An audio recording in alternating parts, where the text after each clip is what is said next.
Okay, JB, I recognize these. I've been around you long enough now to realize these are Zephyr parts. There's Zephyr spring. They are. And that's a front axle, I guess. Yes. Well, what are these things doing on the bench? What's happening? Okay, if you recall, we discovered after mocking the car up that it was a little too wide in both directions. Okay. Now this is the front of the car. This is the wishbone for the front of the car. Okay. This would be in the middle of the car. That's out toward the front. Right. And of course the wheels sit about here. So in order to accomplish this, as a kind of a layman in this sort of thing, in terms of fabricating and that sort of thing, I asked myself, why can't we just foreshorten the width of the axle? The width of the axle, such that, you know, it would bring everything inboard, but that of course requires that the wishbone be brought in to match it.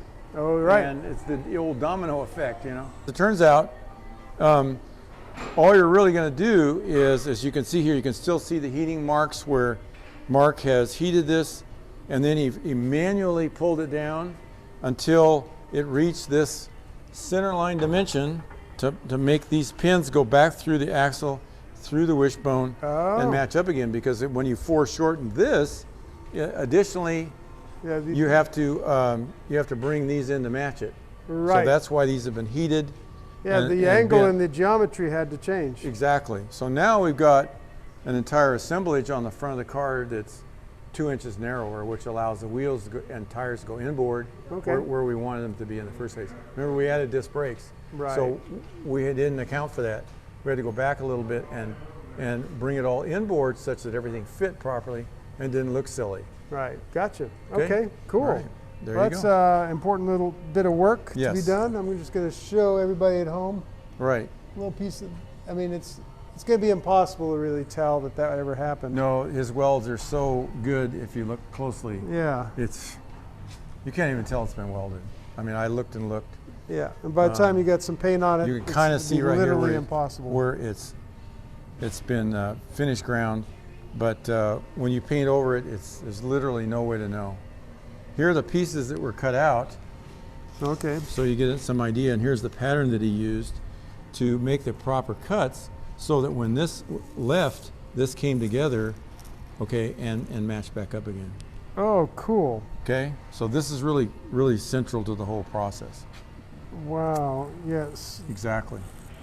And these are the pieces that we didn't need, we cut out, so that the whole affair goes in a symmetrical way, comes inboard, and it has to be right in the center, of course, so that everything will line up, and that's what we got. Yeah.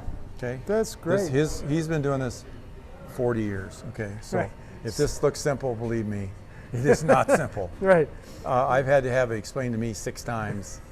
I'm not that bright, but literally I couldn't imagine how you could do all that and make it all come back and be correct. Right. But this is how they do it, and hot rodders have been doing this since the beginning of time. So cool. Well, that's interesting to know. So we're going to see all this back on the car pretty soon. It's very soon. The spring's going to go over and get foreshortened, just like that is. Okay. At the spring shop, and we'll hopefully get some video of that. Cool.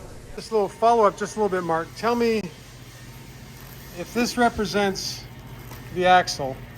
Yes. What's with this pattern? How did this come about? Well, this is to spread out the stress of the weld. So we're going to go vertical, we're going to go diagonally, and then vertical again. Okay. So we're getting a lot of weld on a very small surface. So you're getting more inches of weld. So we're gonna notch and overlap. We're gonna diagonally cut, and then we're gonna remove the center section. Okay. Which is about 4 3/4 inches that we need to narrow the axle, and then we bring the 2 halves together. And we have a multifaceted welding surface. Right. For more integrity. So there's plenty of weld. Much stronger than a straight cut weld. Yeah, exactly. Straight cut weld, you're really taking a chance. Very interesting. Thanks for explaining that. That is wonderful. As strong or stronger than new, hopefully. Yeah. Thank you, Mark. That's the idea. Yep.